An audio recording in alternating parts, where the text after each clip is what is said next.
You're listening to WCAT Radio, your home for authentic Catholic programming. Hi, everybody. This is Dr. Cynthia Toolin-Wilson, and I'm here with my friend, Francis Etheredge, and he has written a very interesting book called Reaching for the Resurrection of Pastoral Bioethics. How are you tonight, Francis? Very well, thank you. And just adapting to this new format where we can actually see each other, as Yes. normally we interview over the phone, which is a very different experience. Because Yes. often I don't know if you're still there because you're so silent and you listen so well. I listen. Yeah, Yeah. I can believe it. But it's Yeah. very different. Being able to see you is very different from that point of view. Yes, Yeah. it is. Mm-hmm. I think it makes it more enjoyable, not only for the interviewer and interviewee, but also for the audience. Yes. Because it's nice to be able to see people as opposed to just listening. Although they can just listen if that's what they're doing, driving or something. So I think it. That's right. All the facial expressions as well. That's true. Yes. So just to start, would you like to start us with prayer, and then we'll talk about the book? Okay. Mm-hmm. Well, as we've done frequently, we can invoke the help of Mary, the Mother of the Lord, as we say this common prayer, which is so uncommon at the same time, as it reminds us of the mysteries of our faith. Hail Mary, full of grace, the Lord is with thee. Blessed art thou amongst women, and blessed is the fruit of thy womb, Jesus. Holy Mary, Mother of God, pray for us sinners, now and at the hour of our death. Amen. Amen. So, Francis, this is an interesting topic. What is it that led you to write this book? Well, I'd been reading various other works. So, for example, one of the actors in the Harry Potter stories, Evanna Lynch, had written on her experience and the experience of her family because of her anorexia nervosa, this thinning disease, you can almost call it. Mm-hmm. And the question began to arise of, it's almost in its nature a desire for death. And what emerged in the course of the book was she needed a goal to live.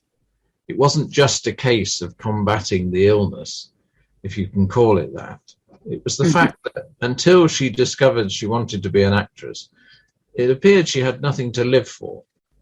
And so this relationship between a person's life experience and what they fall into, and in a sense, she seemed to have fallen into this dieting process by just deciding to be fitter and to eat less. And then somehow, whatever the psychological factors were, it became a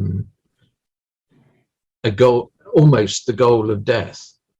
And it raised the question, why is somebody so caught up in, it's not fasting, but in a thinning disease, that they can't see that actually they're approaching death. And her family were very aware of that. Her mother, in fact, had suffered from this same thinning disease. And so this started to put questions in my mind. Her family also was Catholic. And one of the principal themes in the course of the book was how the prayers of the parents seemed to sustain them in their dialogue with their daughter and how to manage what was becoming increasingly manifest as a profound illness that was leading to her death. And so that was one source. Another was the Catholic Medical Quarterly in the United Kingdom. The editor is Dr. Pravin Thavasatham. He wanted articles. So I started writing about what I was reading. You know, on the one hand, anorexia nervosa, but also I'd received a number of articles on euthanasia. And the connection with euthanasia was loneliness. People were beginning to be euthanized in Canada, for example, when they were suffering from loneliness. And there just seemed to be just too many ways that people were dying, really for want of a dialogue about what their life was about. I mean, in the case of the Canadian account, one of the incidents was of a woman who was isolated because of COVID and was unable to see anybody. But no sooner did she decide that she would accept euthanasia than people were around her bed. And it just seemed an extraordinary contradiction that if what this woman needed was the companionship of her family, of those who knew her, how was it that this was denied her during her time of distress, but as soon as she opted for the possibility of euthanasia, so it seemed people were more than present. And so there seemed to be too many areas where the question of the meaning of a person's life wasn't being entered into, or the relationships that are part of life were being frustrated rather than being followed through. And just the general prevalence, as I read around, the general prevalence of loneliness. You know, I mean, there are, I'm not sure if you're aware, in Japan, people can die and their body can decay before anybody discovers that, in fact, they're dead. And therefore there has developed, if you like, a kind of service whereby people are called in to investigate the fact that nobody's seen this person who very often has died and died some while ago. So the implication is that the breakdown of social relationships, whatever the factors are for this, are very much an implosion on the person, on the nature of the person. I mean, it was Aristotle who said that we are a social animal. Yeah. And although I often take exception with the term animal, he meant to be animated. Now, I mean, we hear it now almost as if, you know, we're one of the member of the animal kingdom, but I think he meant it to be animated by a soul. And to be a social animal, you know, is very characteristic of us. But there seem to be so many ways, whether it's euthanasia, whether it's loneliness, whether it's anorexia, where the profound problems of relationships seem to be something which are being treated by a kind of medicalization without an acknowledgement of really what is going on in the human person. So these are the factors, if you like, or the facets of human experience out of which the book was written. And the title, Reaching for the Resurrection, is both an instance, well, it both expresses that we have a limit. I mean, I opened the book addressing my own experience of loneliness as a 16-year-old, leaving home. I was playing cards, and my father said, "You're not working, are you?" And he said, "Well, why don't you get a job?" So I hitchhiked up to London from living out of the city and lived in a bedsit. And the discovery, if you like, of how undeveloped I was, I compared it to being like an octopus without suckers. You know, if you have no interests, if you have no friendships, if you have no reading, if you're not culturally connected, you don't go to concerts, you know, there are multifaceted ways that we are a part of each other's company. And to be if you like, extracted in a rather sudden way out of a large family, because I'm one of 7 of my parents. And to go from that situation of being rather hidden, not really very well developed at all, playing cards, walking home, to be catapulted out of that situation into a bedsit at 16 was a radical experience of loneliness. And it taught me a lot about both myself and how undeveloped I was, but also the condition of loneliness. Because when I recount it in the book, it's so many negatives. You know, there was no relationship to a church. I hardly ever saw one of my sisters, who was also in London. I hardly ever went to the library or to the cinema. You know, it was a very solitary experience of just going to work. I'd actually found a job in an insurance company, but then I'd come home and it would be me in a room, and I even started to read. So in one sense, it stimulated me because I didn't know what else to do with myself. I had the idea of being a painter. My father was a painter, but actually I never touched the paints. But I did start to read, and reading brings with it so much of an opening of what makes life interesting and enjoyable and fascinating. And so the book involves my own experience, both at the beginning and at the end, because it also involves this question of reaching for Christ, but not necessarily knowing that is what we're reaching for. But it also expresses the limits. You know, there are kind of limits to psychological insight. And I sort of started on that quest, you know, how is it I am the person I am with all this undevelopment? And one of the fundamental features was, as a child, the mentality of the school I went to was, if you failed, you would be caned, you would be beaten with a stick. And I remember resolving never to cry.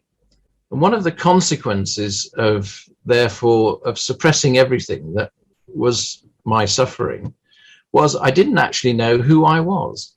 Because if you never acknowledge it, if you never share it with anyone, it remains as something like an interior obstacle that until there comes a point when it's possible to share it, to communicate it, it remains hidden. It remains a destructive force. And so all those kinds of things began to come out as I started to question how I was the way I was. And one of the ironies now is, and we've just had the Easter Vigil, which is an all-night vigil in near catechumenal community, as we're a part of.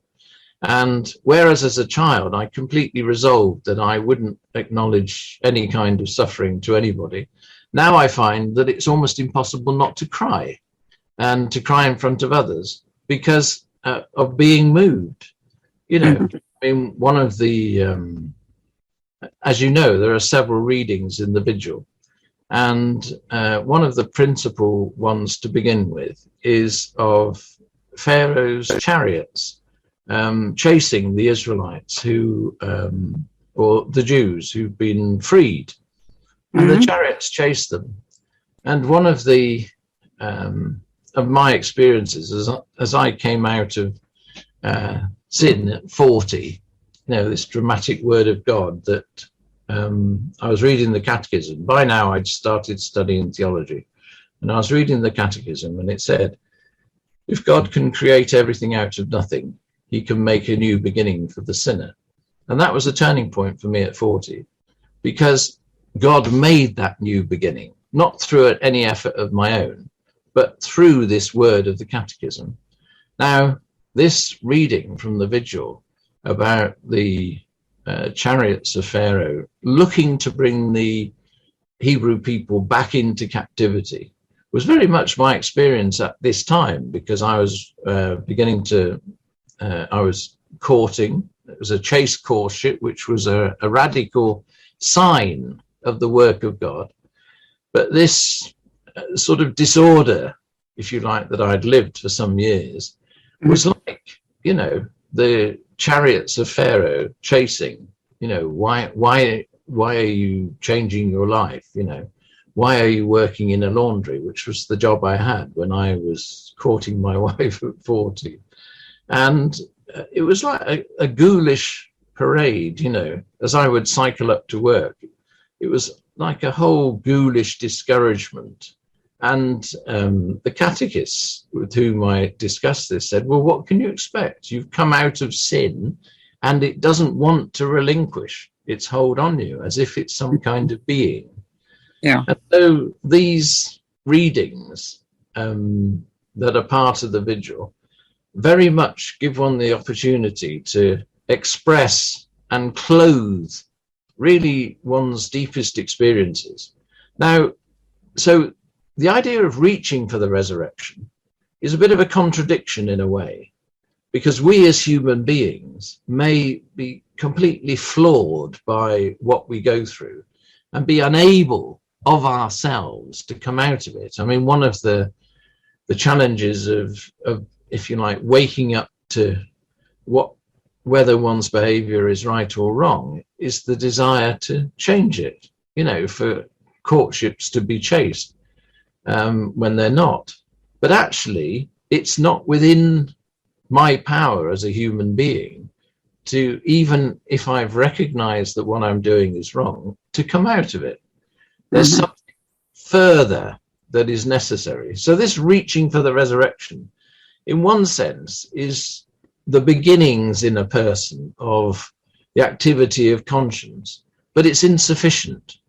And I think this is part of the problem with these various kinds of experiences, like anorexia, like loneliness, like the desire for euthanasia. People have, in a way, encountered something in the way in which their lives are being lived. Either people have deserted them or they've fallen into a serious illness, but they've encountered the limit of their endurance, the limit of their search for meaning. And instead of being supported at this point or encouraged, there seems to be a withdrawal of other people, so that this floundering that a person goes through, whereby all they want really is the end of their life. And I understand that very well. I mean, at 14, I myself tried to commit suicide, but completely unexpectedly, one of the things I noticed was the prospect of meeting Christ and the apostles. And I wouldn't say I was religious as a child. It was in my background. My family is Catholic, or my parents were Catholic, and I went to Catholic schools, but I wouldn't have said that it was very present in my life. And this is one of the things Carl Jung says, you know, that if you don't have an active faith, you are without a source of meaning. And that's very real. And I think that source of meaning, if it's withdrawn, or people have never got that far in encountering the question of the existence of God or the Christian faith, then already they are at that extremis of being unable to find a way to communicate what it is they're going through, or to identify with anyone who could possibly be able to say with them, I know what you are going through. And one of the sort of amazing graces is precisely that the Christian faith offers, through the death and resurrection of Christ, offers a tremendous range of human experience, as indeed does the scripture as a whole. I mean, you can almost find anything in the scriptures, either explicitly or implicitly, in terms of human suffering. But this encounter where we have discovered our limit, and we may go on struggling against those limits for years. I mean, it wasn't, as I say, until 40. I'd already been to Ireland to study psychology and dropped out, tried philosophy and abandoned it because it seemed so unintelligible to be confronted, if you like, with a discordance between the mind and the body. It didn't seem to make sense. And so there were lots of things I started and stopped. And so this search for what would help just went on being fruitless, although it went on being fruitless in many different areas. So this key question of reaching for the resurrection, at what point and why suddenly does the Catechism speak to me in a personal way? And this, in a way, is a mystery of Christ himself, God who is present to my suffering, to my struggles, right up to 40, being unable to marry, not knowing my vocation, not sure what my talents were, serial disruption of relationships, death of a child, many real problems.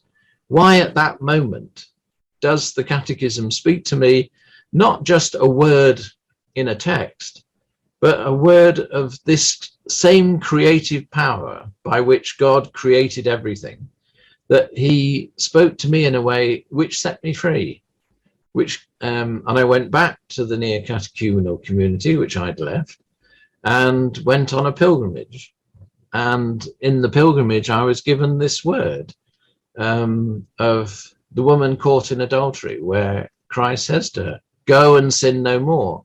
And again, not a word on a page, not a word in a holy text, but a word which brought about what it said. And I actually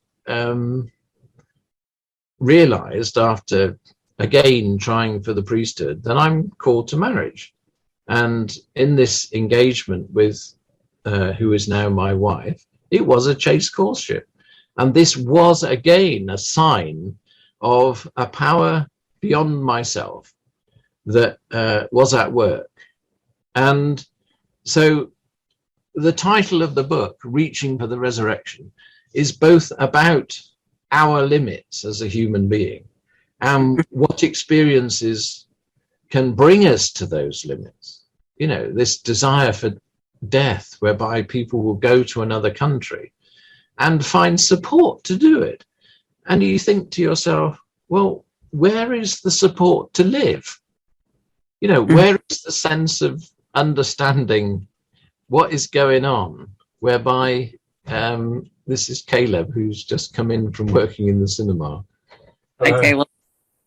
And so where is the support for this person who is already on the threshold of death, whereby they can encounter something which can offer them a hope or a help beyond the discovery of their limits?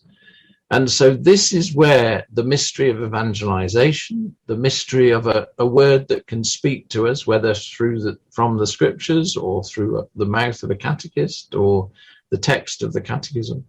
This is where the mystery is, whereby God can intervene and does intervene. Yeah. But at the same time, you wonder, well, where is this resource? Because it takes a certain humility to exhaust our human efforts, to exhaust our understanding of ourselves, whereby then are we susceptible to another voice, another listening? I think of Abraham, he was, 70? And presumably had in his own way exhausted the gods he knew in attempting to have a child and to have an heir. And in that sense, the scriptures are full of what is almost contemporary, and maybe we are living in a time when people are experiencing the exhaustion of human effort, the exhaustion of understanding why they're suffering a terrible terminal illness, or why they're deserted and they're lonely to the point of they just want to die.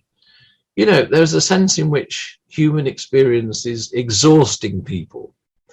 And it does make you wonder, then why is it not possible to hear this other voice like Abraham heard, who said, you know, leave your country? And he recognized it as a different voice, as a voice of life, as a voice full of promise. And so in that respect, you know, just as in my own experience, it even came through just reading the text of a catechism. Where is this other voice that brings a word of life that is as creative as the Creator's act of creation through a word? And so that dialogue really, or that almost contradiction between discovering your limits and straining at the same time, because we're very attached to our own lives. You know, we don't relinquish it easily, even if we attempt to kill it, or to take it. But at the same time, where is the opportunity for God, the one who isn't bound by our own limited powers to act? And so that is, in a way, a very profound mystery. You know, why of all the people did he bother to speak to me? Why did he speak to Abraham? But at the same time, in doing so, he has made me a witness. You know, because of what I've been through, I know there is a voice that can go beyond my own limits and make possible a different life.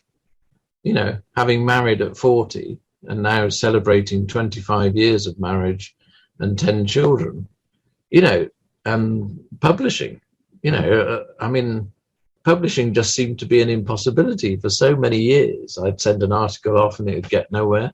And now there are 12 books on Amazon. So the power of God to bring about a change is itself a word of life. But why we have to go through what we do to encounter it. But even then, it's not like we can grab it. You know, there is this sense of being given life. It's not something, however desperate we are, we can take. And it is dependent on this visit of God out of his merciful help. But why he waited until I was 40? Maybe I wasn't desperate enough. You know, maybe there hadn't been enough to show me that, you know, my limits are finite, you know, that I really cannot solve the problem of who to marry or whether to marry, or, you know, there is something. So it was in order really to acknowledge that people go to a depth where really they are almost out of reach of their fellow human beings.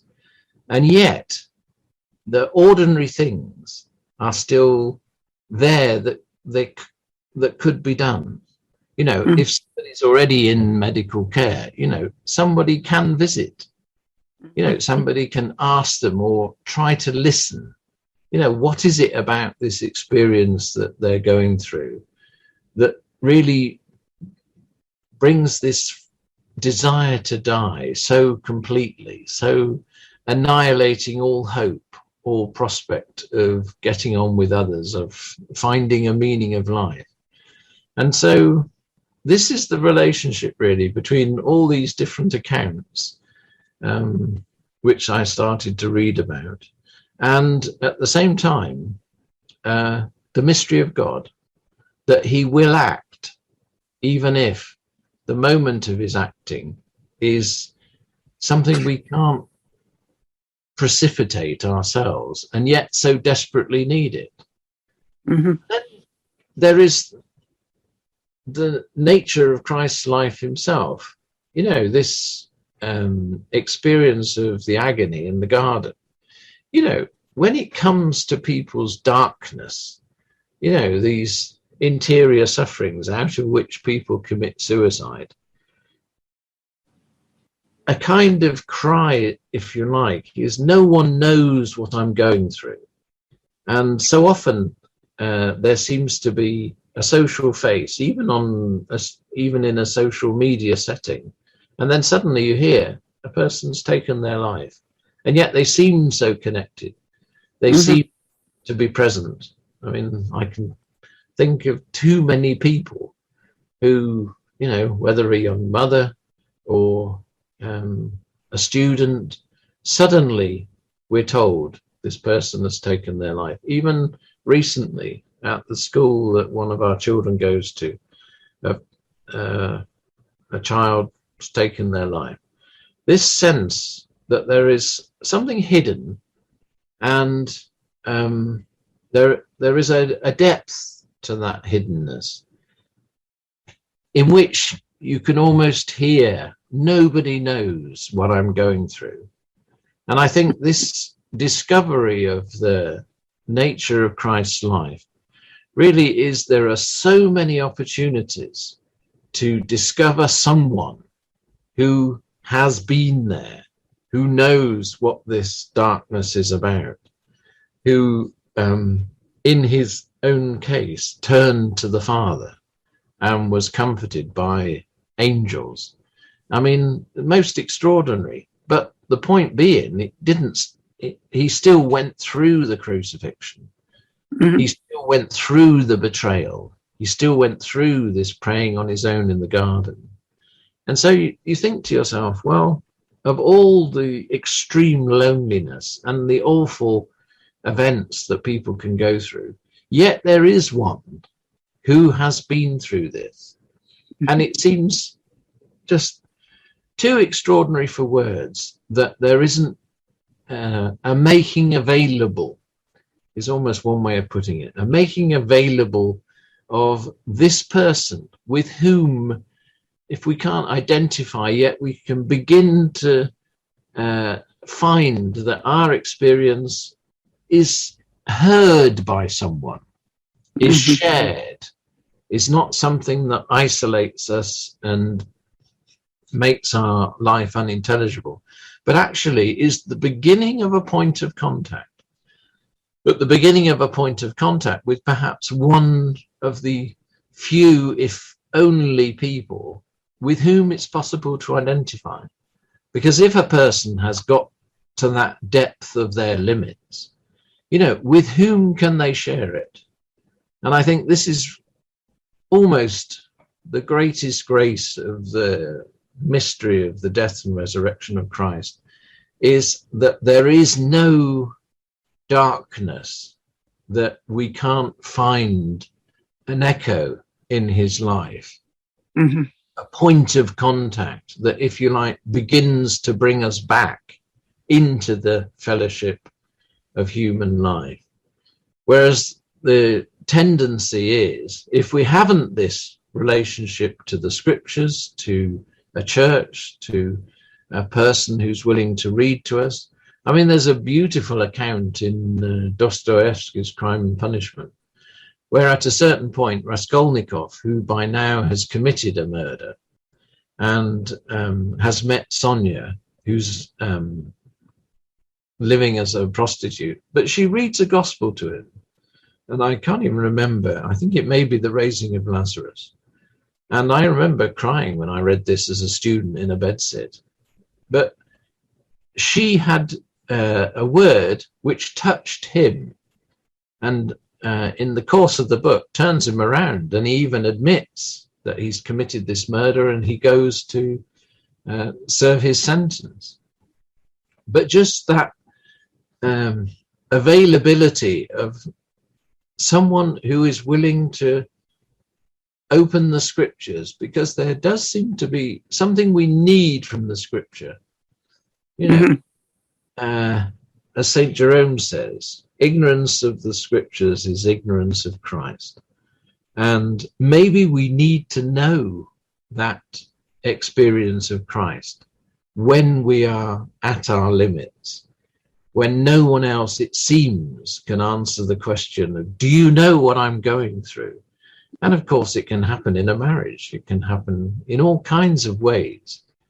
But it can be overcome by this word of life, which is able to speak to us that another person knows what we're going through, even if we can't really articulate it. And so in many ways, there seem to be so many medical situations which are medicalized, and in a way rightly so. I mean, if a person's dying of anorexia nervosa, it needs addressing. In this account of it, it seemed to be addressed by the parents' perseverance through their Catholic faith, enabling them to persevere with their daughter and going from doctor to doctor and from place to place until she began to respond to the treatment she was receiving, which was drastic in some instances. You know, a regime of either you eat or you lose your privileges, all these kinds of things. But really, she didn't seem to engage with their faith. But they, because of their perseverance, kept visiting, kept hoping, kept trying another doctor. And so, although I think there's a postscript to that book that still to be written by the girl herself, in discovering why her parents persevered when others would have given up. Nevertheless, because of their faith, they did persevere and they found a way for her to be helped. But at the same time, this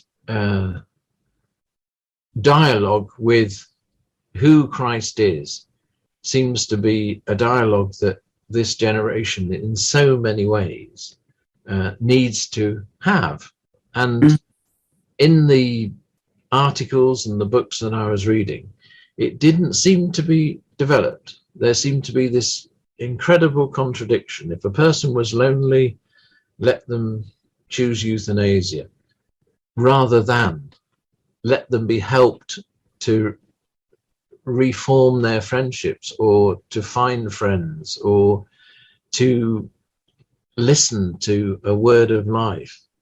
You know, the principle of evangelization, it seems to be something so far removed from the medicalization of illness or psychological conditions, but actually it is the complete opposite.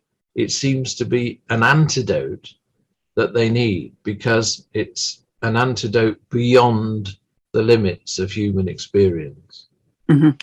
So that's the kind of extended answer to the question of out of what does the book emerge. Yeah, it's loneliness is such a hard thing. I can understand, you know, when you in this country, you know, you see so many older people. I'm now older, but I don't think of myself that way. But, you know, which I think is pretty common. But, you know, you have people in their 80s and 90s, you know, much older, and they're alone, or they're in a nursing home and they just sit in the room all day. It's like the desperation. I mean, to me, what I see is that loneliness leads to desperation. It's so sad. And people are aware of it, but nobody really seems to want to do anything. Well, we have now in this country a minister for loneliness. So this is in England.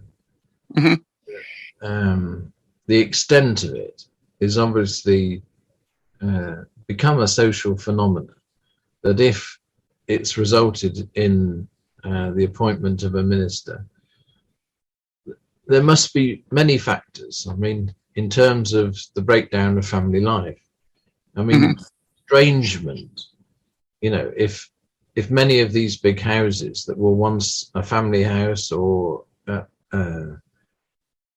house in which almost a community lived, now being broken up into small flats, so that maybe one person can live in it. So you can have, a house of several separate flats, which would have been more of a community house, even never mind all the social injustices that may well have been a part of that setup.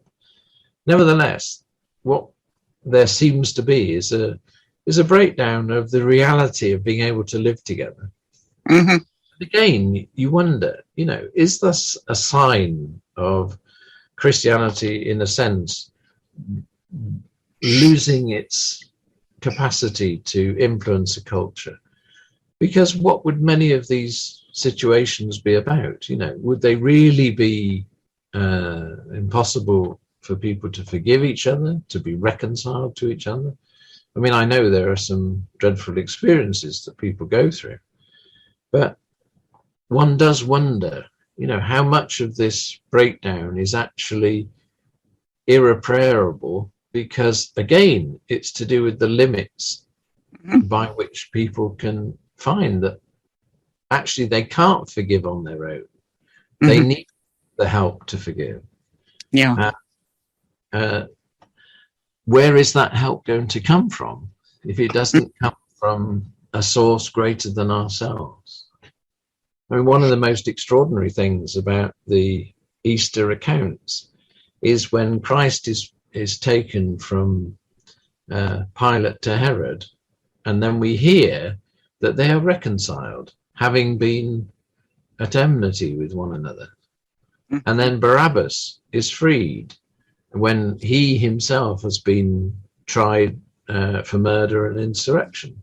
The sense in which the presence of Christ brings about changes that are really beyond us, whether they're two people who can't be reconciled, or a person who's committed an atrocity and receives clemency. There are changes which are beyond us. And this vision that Christianity offers of a help beyond our limits really seems to be a vision to be rediscovered somehow, because nowhere else does a hope seem to come from. What you get otherwise is the help to die. And that's just such a complete irony, really. Why be helped to die when you could be helped to live? Seems such an extraordinary, a greater tragedy than the problem itself. The people around you are helping you to die instead of helping you to live. I mean, it's such a contradiction of... It is. It's awful. The movements of the heart, Yeah.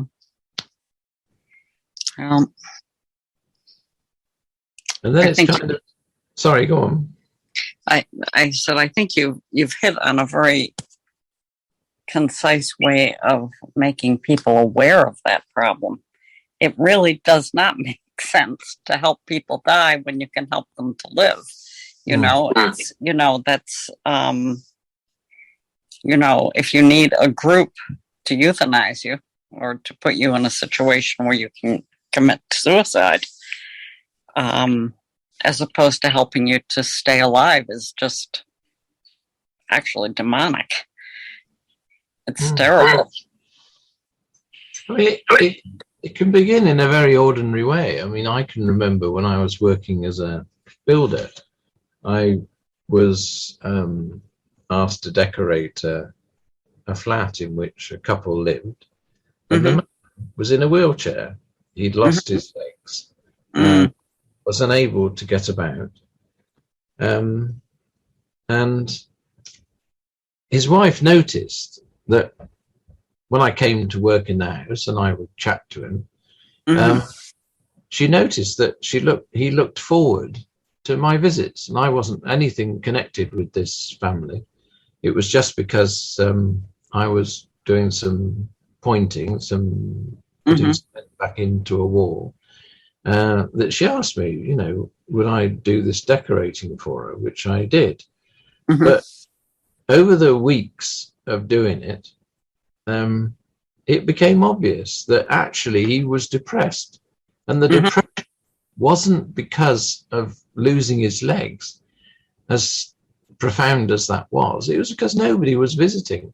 I mean, in one way, his wife was present and she was busy. I mean, she looked after him, she cooked the meals. But there was something about not being visited that he was going through that couldn't be altered, as I say. But it was, in the end, I said to him, well, what if I take you out along the road? And so he'd smoke his cigarette and come out into the fresh air. And we'd just go along the road. I mean, it was awfully bumpy because it wasn't a special wheelchair. But it was just the sense that he responded to a visit. And he didn't live far from us. And I had a workshop in a barn in the grounds of my parents' house. It was an unusual house, a large one at that time. Anyway, so he'd come and sit in the grounds with his cigarette. And his wife said how much he looked forward to those visits. And this was just, nobody special, but it was the visit. It was, going out in the wheelchair or sitting in the yard while I was working on a piece of furniture or whatever it was. In a way, again, this is in the book, but it was just so simple that it is the company of another human being. It wasn't as if, as I said, he didn't have his wife, but at the same time, there was something about the contact that he was missing. And it's as Saint Teresa of Calcutta says, people are dying for lack of love. And so what is this love? And it has to be something simple, like a visit. And is that where we're misunderstanding the nature of illness, the nature of disease, its impact on the person? Really, the question is, how can love be shown in this extreme situation?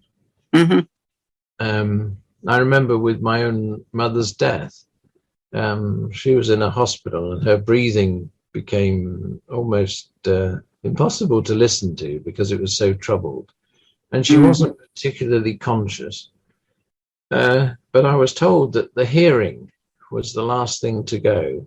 So I can remember, it was late at night, probably midnight, just singing the Psalms to her quietly, because there were other people on the ward. And this sense of one hoped that she had of another person being present, even if I couldn't really tell whether she was aware of it or not. And in the case of my mother, I went home to my wife and the young family and came back in the morning and was really annoyed that she died without me being there. But then sisters told me that they read her the Psalms, and these two sisters were particularly religious, but they knew she liked the Psalms, and so they'd read to her just before she died. So she had this word of the psalmist read to her as she died. And so who knows how her death was helped by the words of the Psalms. Either I'd sung late at night or my sisters had read in the morning when they were visiting. And so, but it's just the fact that the scriptures inspire desire to communicate, to give a witness of hope. And I think maybe we don't realize how much hope actually is a Christian fruit. That to enter this situation of someone else who's at their end in terms of their resources and their inability to understand what their life's about, but to enter that situation with hope. Maybe this is what the medical profession hasn't understood or is losing sight of. That to enter with hope is part of the mission of bringing healing. Yeah. You know, whatever the circumstances of a person's pain or bereavement or loneliness, if you don't enter the situation with hope, what are you doing? I mean, you're really agreeing with the hopelessness that the person has already fallen into. And that just ends with collaboration in death. Yeah. And it seems such a contradiction of the mission of the medical profession, or of those, just in a humanitarian sense, of being with others, not to bring hope. It is a terrible tragedy, really. Why have we lost hope? That we can't bring it, or that it doesn't inspire us to visit someone or to read something to a person who's really struggling to understand their life. You know, hope inspires help, I think. Yeah, well, there's certainly enough need for it. There's no question of that. You know, there's sadness everywhere, sad situations everywhere. You know, now when you think of people going through COVID and, you know, it's just a tough time. I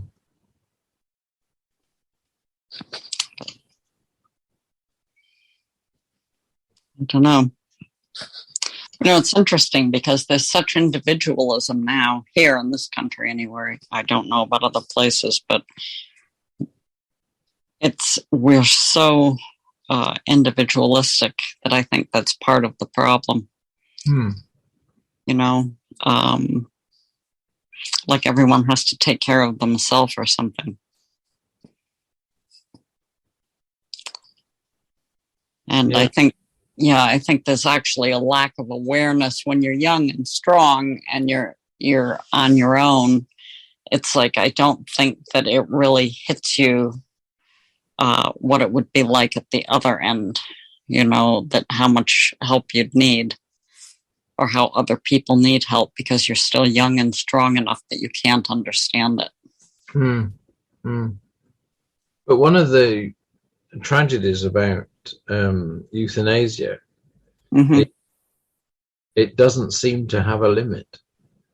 You know, it was so called, the people with their incurable illnesses and unrelieved pain, and then it's the lonely, then it's a child who, you know, once the door is opened to, if you like, the road to death, it doesn't seem to have any criteria that really can arrest it, because in itself, if you like, the bridge has been crossed, you know, and there really is nothing to prevent its spread. So I think when people are, if you like, arguing the hard cases, they're actually overlooking the fact that the hard cases have answers, but not just that, but they establish a precedent which simply widens and increases.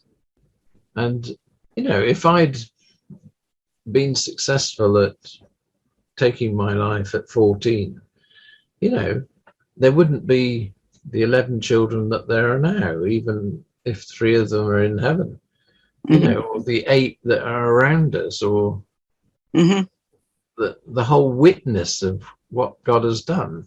I mean, it's such a terrible thing that people don't live through a crisis, because that then becomes their capacity to help others. their capacity to witness to the fact that there is, if you like, life after death, literally. I mean, it's one of the remarkable sayings, I think, that in one of the fathers of the church that I quote in the book, that conversion is the beginning of the resurrection.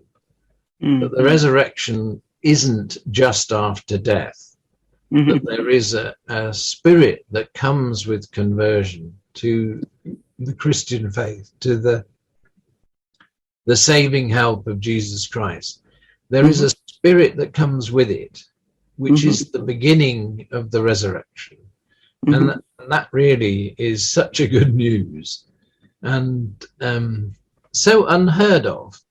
I mean, I can't ever remember hearing it in a sermon that actually, do you realize you are living the beginning of the resurrection in really coming to terms with the fact that sinners that we are, that the saving grace of Jesus Christ is bringing about a change in us that is as radical as the resurrection from the dead, but it's hidden.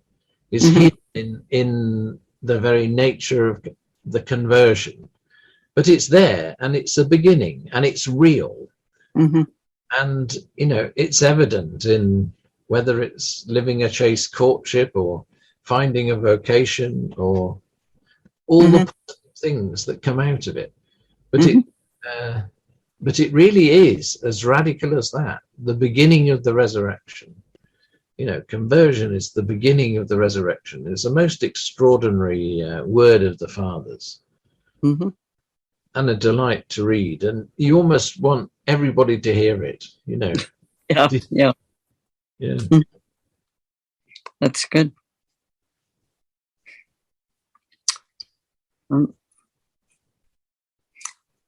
So, did you want to emphasize anything in particular for the audience before we end?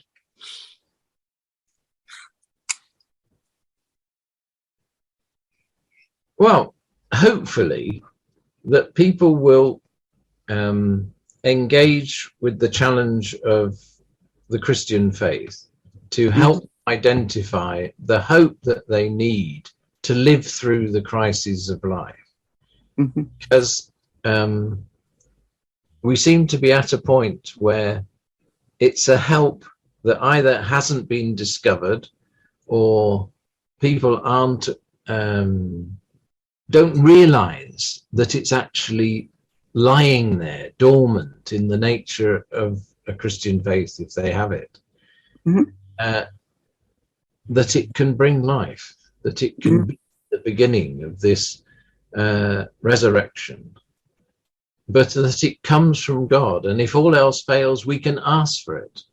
You know, why can't we ask God that if we don't have faith, if we don't see the reason for life, why can't we ask, show me, help me, come into the darkness of my life?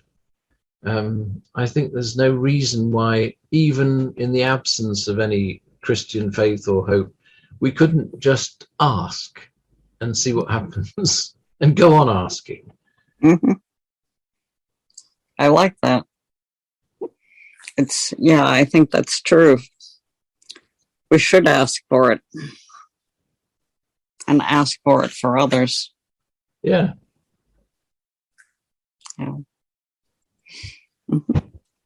So as I chose the prayer to begin with, do you want to choose the prayer to end? Sure. In the name of the Father, and the Son, and the Holy Spirit. Amen. Amen. Our Father, who art in heaven, hallowed be thy name. Thy kingdom come. Thy will be done on earth as it is in heaven. Give us our daily bread, and forgive us our trespasses, as we forgive those who trespass against us. And lead us not to temptation, but deliver us from evil. Amen. Thank the Father, and the Son, and the Holy Spirit. Amen. Well, Francis, it's been another fascinating interview with you. So keep those books coming, and we'll do more interviews. Okay. God bless, Cynthia. Yes. And thank you. Sure. Ciao. Bye-bye. Hello, God's beloved.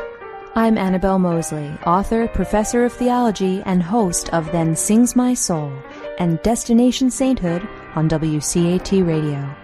I invite you to listen in and find inspiration along this sacred journey we're traveling together to make our lives a masterpiece and, with God's grace, become saints. Join me, Annabelle Mosley, for Then Sings My Soul and Destination Sainthood on WCAT Radio. God bless you. Remember, you're never alone. God is always with you.